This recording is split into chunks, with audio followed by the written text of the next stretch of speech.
10ನೇ ತರಗತಿಯ ದ್ವಿತೀಯ ಭಾಷೆ ಕನ್ನಡ ಮೊದಲನೇ ಪಾಠ ಅವರೇ ರಾಜರತ್ನಂ ಪಾಠವನ್ನು ತಿಳಿಸ್ತಾ ಇದ್ದೀನಿ. ಈ ಪಾಠವನ್ನು ಬರೆದಂತಹ ಕವಿ KP ಪೂರ್ಣಚಂದ್ರ ತೇಜಸ್ವಿ. ಇವರು ರಾಷ್ಟ್ರಕವಿ ಕುವೆಂಪು ಅವರ ಮಗ. KP ಪೂರ್ಣಚಂದ್ರ ತೇಜಸ್ವಿಯವರ ಪೂರ್ಣ ಹೆಸರು ಕುಪ್ಪಳ್ಳಿ ಪುಟ್ಟಪ್ಪ ಪೂರ್ಣಚಂದ್ರ ತೇಜಸ್ವಿ. ಇವರ ಕವಿ ಪರಿಚಯವನ್ನು ನೋಡ್ತಾ ಇದ್ರೆ, ಅವರು 1938ರಲ್ಲಿ ಜನಿಸಿದರು. ತಂದೆ ರಾಷ್ಟ್ರಕವಿ ಕುವೆಂಪು. ಕನ್ನಡದ ಶ್ರೇಷ್ಠ ಬರಹಗಾರರಲ್ಲೊಬ್ಬರಾದ ತೇಜಸ್ವಿಯವರು ಪ್ರಕೃತಿ ಹಾಗೂ ಪರಿಸರಕ್ಕೆ ಸಂಬಂಧಿಸಿದ ಹಲವಾರು ಕೃತಿಗಳನ್ನು ಬರೆದಿದ್ದಾರೆ.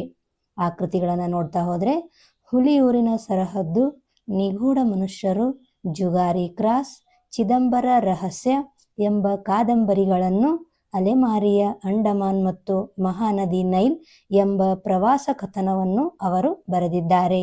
ಪ್ರವಾಸ ಕಥನ ಅಂದರೆ ಅವರು ಸಂದರ್ಶನ ಕೊಟ್ಟಂತಹ ಸ್ಥಳದ ಬಗ್ಗೆ ಬರಿತಾ ಹೋಗೋದನ್ನು ಪ್ರವಾಸ ಕಥನ ಅಂತ ನಾವು ಕರಿತೀವಿ. ಅಬಚೂರಿನ ಪೋಸ್ಟ್ ಆಫೀಸು ಮತ್ತು ತಬರನ ಕತೆ ಚಲನಚಿತ್ರಗಳಾಗಿವೆ. ಅವರು ಬರೆದಂಥ ಕೃತಿಗಳು ಚಿತ್ರಕಥೆಗಳಾಗಿ ಮೂಡಿಬಂದಿವೆ.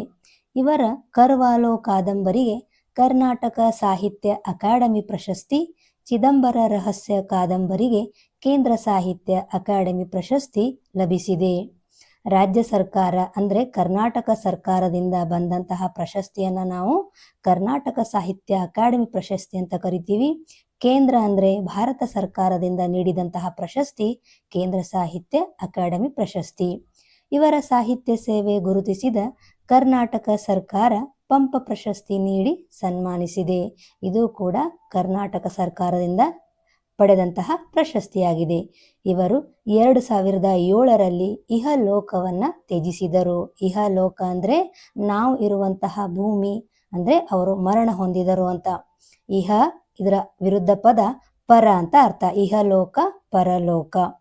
ಅವರೇ ರಾಜರತ್ನಂ ಗದ್ಯ ಭಾಗವನ್ನು ತೇಜಸ್ವಿಯವರ ಅಣ್ಣನ ನೆನಪು ಕೃತಿಯಿಂದ ಆರಿಸಲಾಗಿದೆ. ಅಣ್ಣ ಅಂದರೆ ಇಲ್ಲಿ ಕುವೆಂಪು ಅವರ ಮಕ್ಕಳು ಕುವೆಂಪು ಅವರನ್ನ ಅಪ್ಪ ಅಂತ ಕರಿತಾ ಇರಲಿಲ್ಲ, ಅದರ ಬದಲಾಗಿ ಅಣ್ಣ ಅಂತ ಕರಿತಾ ಇದ್ರು. ಇದರ ಆಖರ ಗ್ರಂಥ ಅಣ್ಣನ ನೆನಪು.